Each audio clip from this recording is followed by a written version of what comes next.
d'être un peu au bureau, à l'abri. On va se faire une vidéo un peu hors champ pour traiter de sujets spécifiques. Donc à chaque fois, j'ai une note sur le téléphone où je note les différents sujets euh, que vous me laissez en commentaire avec le temps, des points abordés particuliers. La prochaine, où il y a un jour, enfin, que je me colle à vous faire un peu la présentation de l'exploitation. Ça, souvent, je le fais pour les gens qui viennent sur place pour la partie tour de plaine. Donc ça, c'est calé, mais c'est vrai que j'ai pas fait de vidéo comme ça. Il faudrait que je fasse ça, que je laisse peut-être en introduction de la chaîne d'ailleurs, quand on arrive sur la page. Là, aujourd'hui, alors je vais voir le temps que ça dure, si ça se trouve, c'est un sujet que je vais traiter assez rapidement. Je vais vous parler d'une adventice en particulier. Bon, c'est déjà dans le titre, donc vous savez ce que c'est. Je voulais vous parler un peu d'ambroisie. Donc, c'est une plante qui, comme vous le savez, qui est assez allergène. Tout le monde ne réagit pas de la même façon. Il y a des gens à qui ça pose aucun souci. Pour d'autres, le pollen pose des soucis de santé. Et moi, je réagis même très juste au niveau cutané. Il suffit juste que j'arrache un pied d'ambroisie pour que je réagisse immédiatement. Ça me brûle le doigt et ça me chauffe. Je fais une réaction très très rapide. Donc c'est une adventice que je vois vraiment depuis quelque temps qui est en train d'exploser chez nous et je pense que je suis pas le seul, ça arrive. Alors, je sais pas si c'est que ça remonte du sud de la France ou pas, mais je sais que nous, c'était déjà très présent ici. En fait, c'était très présent sur les terres sur lesquelles je me suis installé avec mon frère. On a pris des champs qui étaient vraiment infestés d'ambroisie, c'est-à-dire que la première année, à la moisson, si la parcelle, le problème ambroisie n'avait pas été pris au niveau du plan de désherbage, c'était arrivé sur quelques parcelles, derrière Orge principalement. Euh, c'était vraiment vert sous moisson, l'ambroisie était là. Ça faisait un bon couvert d'été d'ailleurs. Donc voilà, on arrivait sur des champs qui étaient très infestés en ambroisie, donc présents dans la majorité des cultures, contrairement par exemple au Nocilu datura, principalement dans des champs en maïs, historiquement.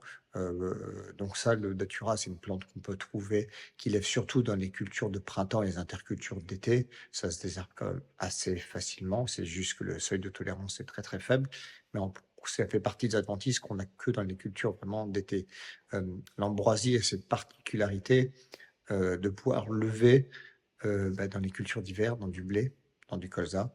Elle lève encore mieux dans du maïs et du tournesol. Et aussi, elle peut lever aussi l'été dans les cultures, dans les intercultures d'été. C'est juste que dans les levées, selon à la période où elle lève, si par exemple, c'est au milieu d'un couvert ou autre, elle n'aura peut-être pas le temps, par contre, de monter à graines ici. Mécaniquement, elle se désherbe très mal. Je fais toujours le parallèle un peu par rapport au datura. Datura, ça se casse facilement, par exemple, c'est très cassant. Vous roulez un hacheur, une bineuse, une hercétrie ou quelque chose, ça se désherbe assez facilement. L'ambroisie, une tige très molle. J'ai même essayé le cultro à l'époque, donc qui est un double rouleau hacheur avec sa paille derrière de Horsch. Je suis passé dessus en aller-retour.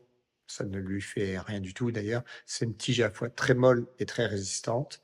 Euh, Au désherbage mécanique, ça résiste très fort aussi, puisqu'il y a un enracinement qui est juste excellent. C'est une belle plante pour ça. Et au niveau chimique, vous le voyez, ceux qui font du glypho sur des chaumes de blé ou de colza, ça, c'est une plante où il faut être un minimum 2,5 litres, 3 litres de glypho pour bien s'en occuper. Donc, je vous disais une plante assez résistante aux herbicides. En plus, alors, elle peut être désherbée, on peut l'avoir avec du glypho, mais on ne travaille pas à des faibles doses, sinon sa efficacité ne sera pas totale, elle arrivera à repartir un peu. Donc moi, le but, là, c'était de faire un état des lieux. Pourquoi je veux vous en parler? C'est que je suis arrivé, je parle souvent que de ce que je connais, j'évite de parler de ce que je connais pas, parce que de toute façon, j'aurais rien à dire, il n'y a aucune légitimité. Et le but, c'est je vous explique un peu le parcours qu'on a eu pour aujourd'hui, n'en avoir, très, très peu, de présentes, dans les cultures, et les intercultures. Donc dans les points favorisants, à cette, hem, à l'ambroisie, j'ai vu une différence assez importante entre le travail du sol et non, et le non-travail du sol, principalement pour le tournesol, ça je vais vous en parler, un peu après. Donc typiquement, nous on est dans une rotation qui est assez classique. Maintenant, pas du colza blé orge, puisque depuis le temps que vous me connaissez, il n'y a jamais de paille à la suite. En plus, on fait pas d'orge. On fait plutôt blé, colza, blé, tournesol, ou culture de printemps. Le tournesol peut être remplacé par un maïs maintenant. Et donc, on va regarder étape par étape comment elle a été gérée dans chaque culture et de quelle façon. Donc, si on commence par le blé, qui est, on va dire, la culture la plus facile en soi, bah alors là, ça a été très simple. Dès le début, j'ai appliqué 30 grammes d'allier dès les premières années, toujours début avril, sans que ça pose jamais de problème ni au couvert, ni au colza. Je n'ai jamais eu de souci de rémanence. Plus vous passez tard, si vous avez besoin de passer tard, à ce moment-là, vous pouvez passer avec du Primastar qui a une rémanence euh, encore, encore plus faible dans le sol. Donc, il y aura encore moins de chances d'impacter les couverts et les colzas. Mais avec 30 grammes d'allier début avril, je n'ai jamais eu de soucis, rassurez-vous. J'ai même déjà fait du colza derrière du tournesol Express Sun. Donc, tournesol Express, c'est la même famille. C'est du tribénuron et ça pose pas de soucis. Donc après, on peut venir taper avec différentes hormones également. Là, vous trouverez pas mal d'hormones qui fonctionnent. Le but de la vidéo, c'est pas de faire du conseil phyto, de vous dire quel produit à quelle dose ou autre, donc sa partie hormones. Vous trouverez, il y en a plein d'efficaces dessus. Le but, c'est bien d'arriver sur des chaumes plus propre maximum. Normalement, si vous avez bien géré la partie désherbage dans le blé, vous en aurez assez peu. Les rares zones où j'ai encore des fois quelques levées, ça peut être dans des zones un peu comme on a eu cet hiver, des zones un peu inondées de mouillère où le blé n'a pas su s'implanter. Donc il n'y a pas de couverture au sol. Donc c'est bien les UV qui touchent le sol qui favorisent les levées de dormance à minima. Donc, dans ces zones-là, il y a encore quelques pieds qui peuvent lever. Donc, ça peut être dans des coins de champ, des parcs de semoirs, par exemple, ou typiquement des passages de pulvées, puisqu'il y a il y a la lumière qui arrive, ou des ronds bouchés, ce genre de choses. Donc, on voit bien que c'est le manque de couverture du sol qui laisse la place à l'ambroisie. Donc, ça fait que sur des chaumes d'été, je viens faire du glypho. Alors plus ou moins que du 2,4-D selon si c'est un semi rapide, c'est un semi découvert derrière. Non, si c'est un semi découvert de colza plus tard, je mets un peu de 2,4-D avec. Et en fait, je me prépare un volume de bouillie. En gros, on va dire, je pars sur un truc 1,5 litre de glypho avec 0,2, 0,3 de 2,4-D, 0,4. Et en fait, je fais de la variation manuelle, hein, c'est l'intelligence artificielle du pauvre, hein, les caméras sont là, on connaît un peu nos cultures. Parcelle, alors c'est un intérêt aussi, c'est pour ça que j'aime bien moissonner.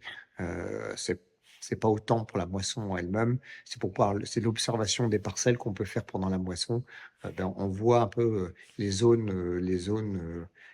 à venir s'occuper plus tard.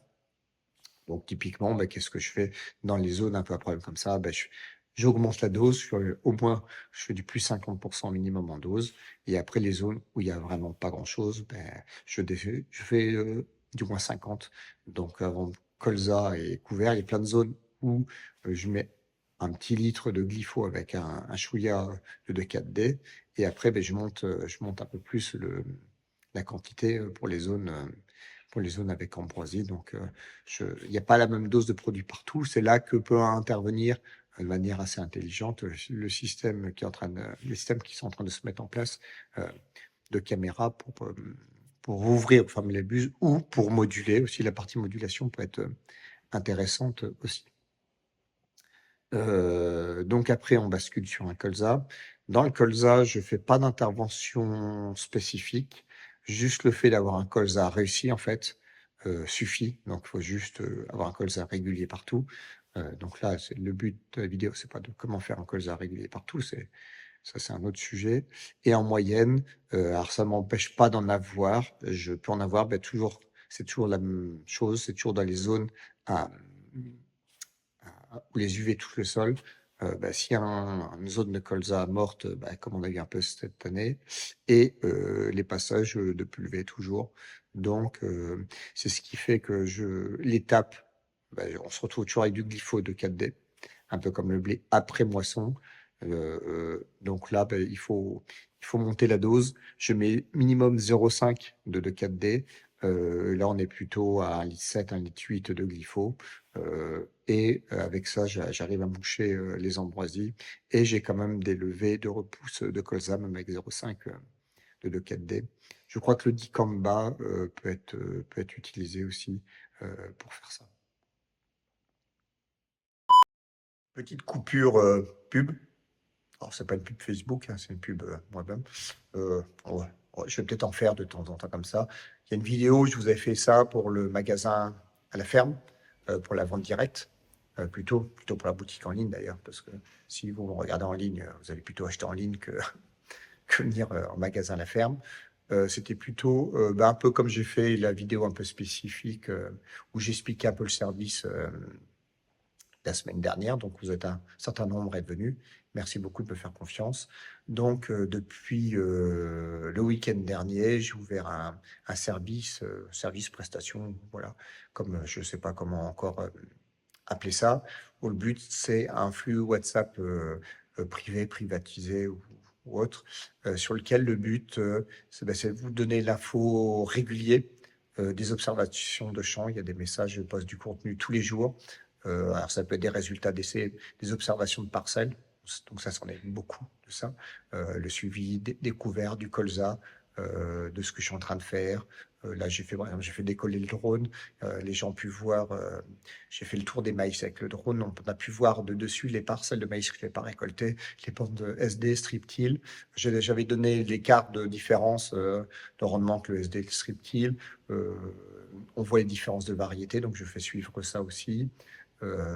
S'il y a des infos intéressantes, des liens, des vidéos aussi, si je vois d'autres vidéos intéressantes. Donc c'est un flux qui est alimenté en continu tous les jours. Et puis comme ça, et puis des fois, si vous avez quelques questions, ça me permet de, je réponds en live dessus. C'est vraiment de donner du contenu, de l'information. Voilà. Si ça vous intéresse, je mettrai le lien ici. Allez, retour de la vidéo. Ensuite, on retourne sur un autre blé. Donc là, ben, rebelote. Donc, étape numéro 1. Et on va passer directement à la partie tournesol. Alors, donc pour le cas, moi, c'est un tournesol. Après, on pourra traiter un peu si c'est la partie maïs. Mais la partie tournesol, pour moi, a été un peu une pierre, on va dire, un peu angulaire pour aider à continuer dans la lutte. J'ai toujours fait du tournesol Expresson, pour le coup, pour pouvoir venir taper encore une fois l'ambroisie là. Et aussi les chardons, puisqu'il y avait aussi pas mal de chardons à la prise des parcelles au début. Donc ça m'a permis de faire des bases peu onéreuses avec des bases de semis à l'époque. Je faisais que que de la pendimétalline. Et après, je venais taper avec du tribénuron à dose plus ou moins importante selon les parcelles et les niveaux d'infestation. Mais surtout, ça m'a aussi conduit, avec les observations que j'ai fait au niveau dans les champs de tournesol. Avant, il y a quelques années, ben, le tournesol était en TCS. C'était la seule parcelle qui était encore en TCS pour une question de disponibilité de matériel, puisqu'à l'époque, on n'avait pas de strip-till et de facilité. Ça limite la partie population limace aussi. Et ça permettait de mettre à plat les champs vis-à-vis des nombreux dégâts de sangliers qu'on avait à l'époque, qui étaient plus importants. On en a encore, mais de manière moins importante. Donc c'était le point dans la rotation où on mettait les champs à plat avec un double passage croisé à 5 cm, 5 et 7, on va dire, parce que bon, on peut pas peut pas se vanter d'arriver à faire du 5 centimètres régulier.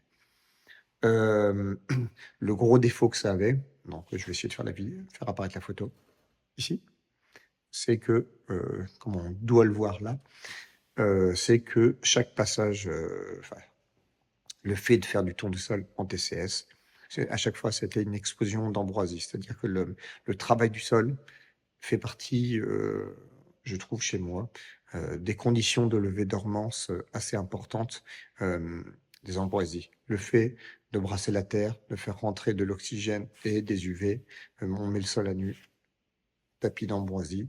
Donc là, on oublie l'histoire de fausse mie ou autre parce que on peut pas faire de préparation avant puisqu'il faut quand même de la chaleur. Le, l'ambroisie lève à partir de, on va dire, mi-avril, avril-mai à peu près.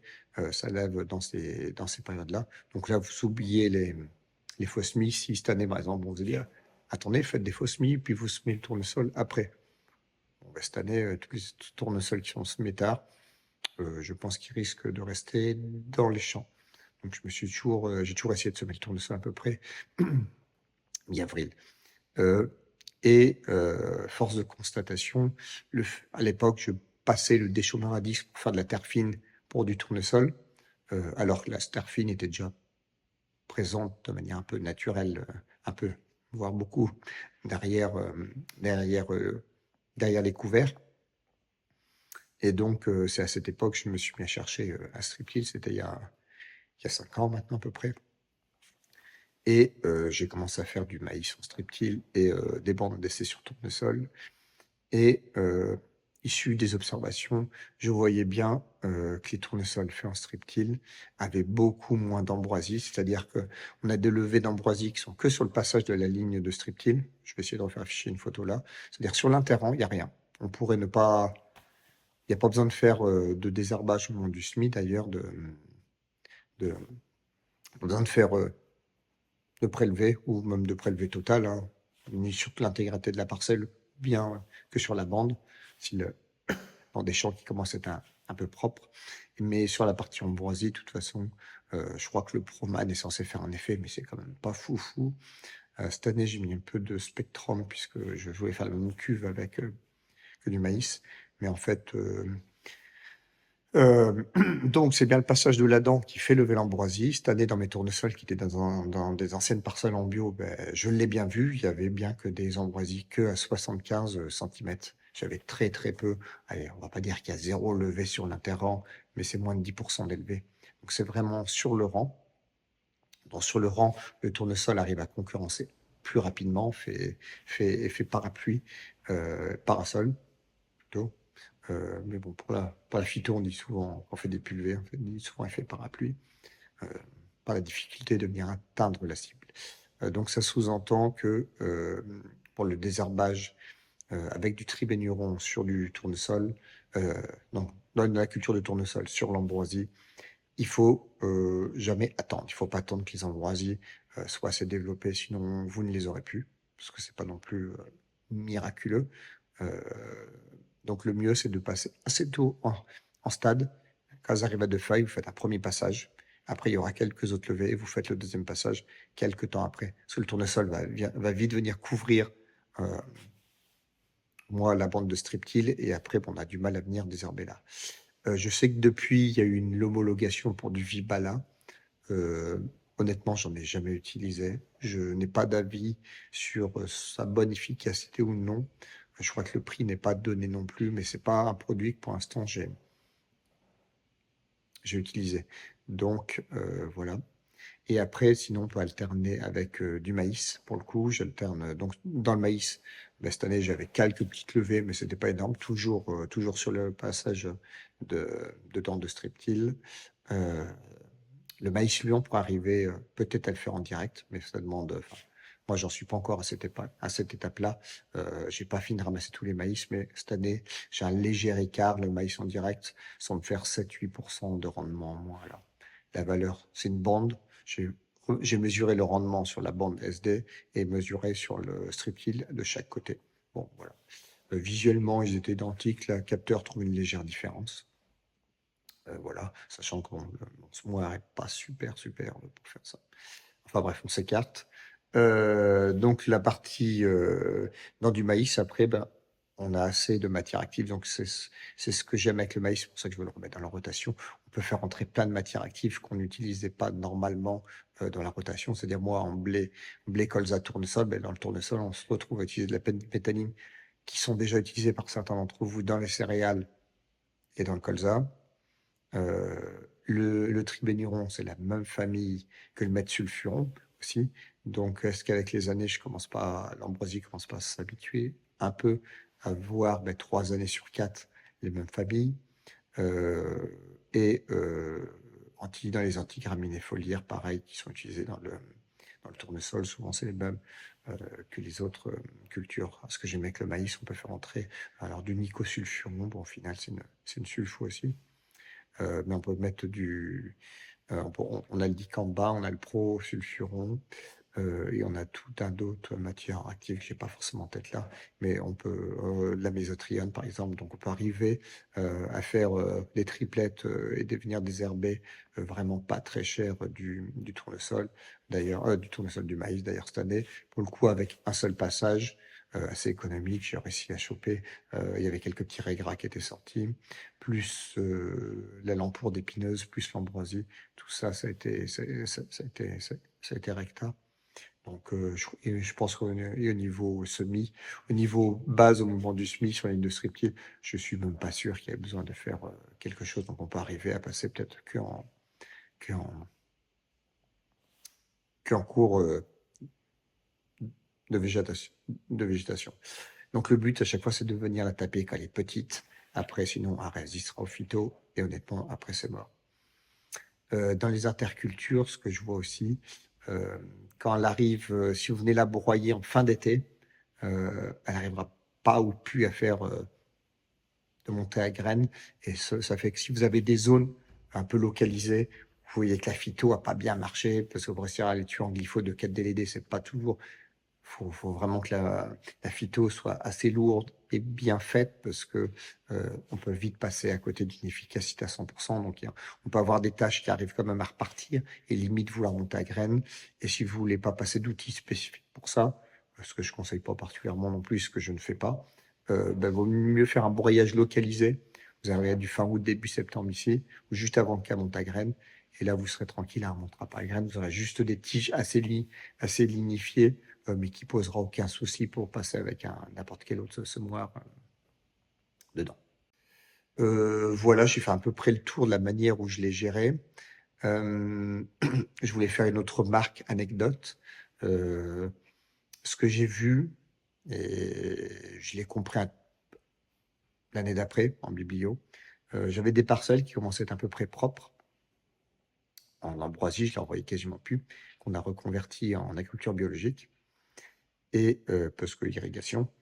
Et en fait, l'année de la reconversion, je me suis dit, ah, c'est dommage, tu as fait du boulot, du travail en ACS, la structure, tout ça. Donc, je me suis dit, je vais remettre du travail du sol, obligé sur la partie bio. Donc, il y avait un couvert, d'hiver.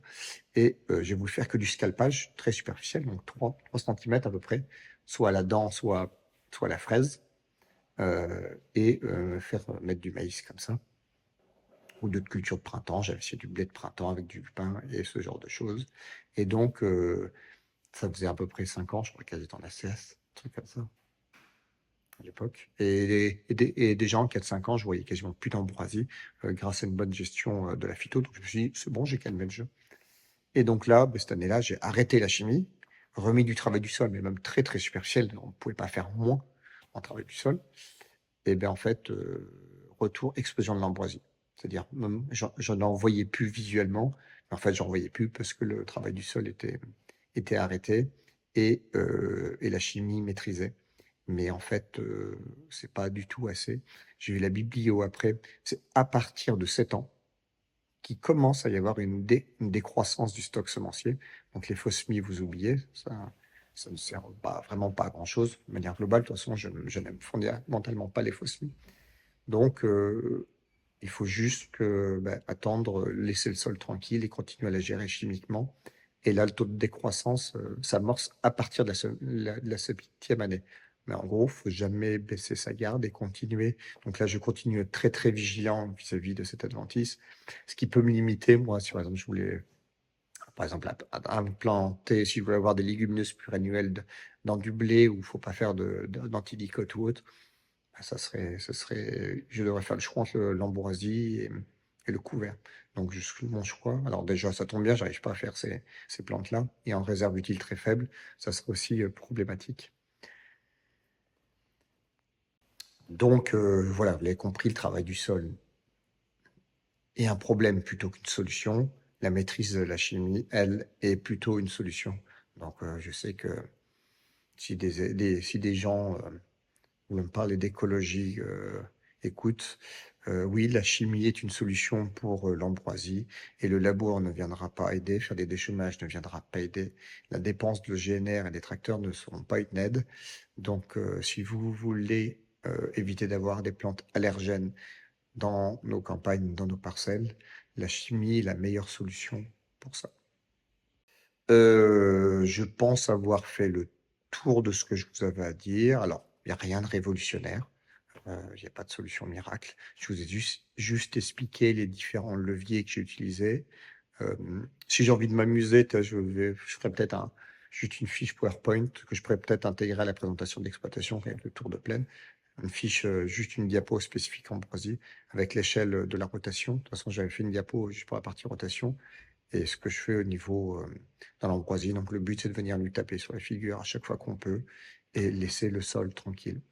Le strip till aujourd'hui était la limite pour le tournesol, c'est-à-dire que le passage de strip till fait lever des ambroisies sur la ligne. Donc mais j'en ai beaucoup, beaucoup, beaucoup moins qu'en TCS. En TCS, vous l'avez vu sur la photo que j'ai dû afficher tout à l'heure, les levées étaient pharaoniques, quoi.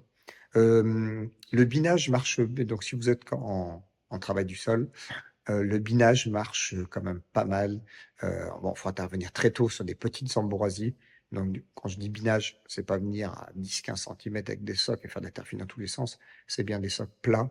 Vous travaillez à 5-6 cm, 7, et avec des peignes d'arrière pour mettre les racines à l'air. Donc, j'ai eu fait ça du binage. Ça marche pas mal. Et après, on peut très bien faire binage pour l'interrang, plus des buses pour du désherbage localisé sur l'interrang. À mon avis, ça peut être pas mal avec des IFT assez bas. Mais si on est en binage, ça veut dire qu'il y a eu du travail du sol avant. Donc, on a favorisé la levée. Donc, en fait, on met une solution sur un problème qu'on a créé.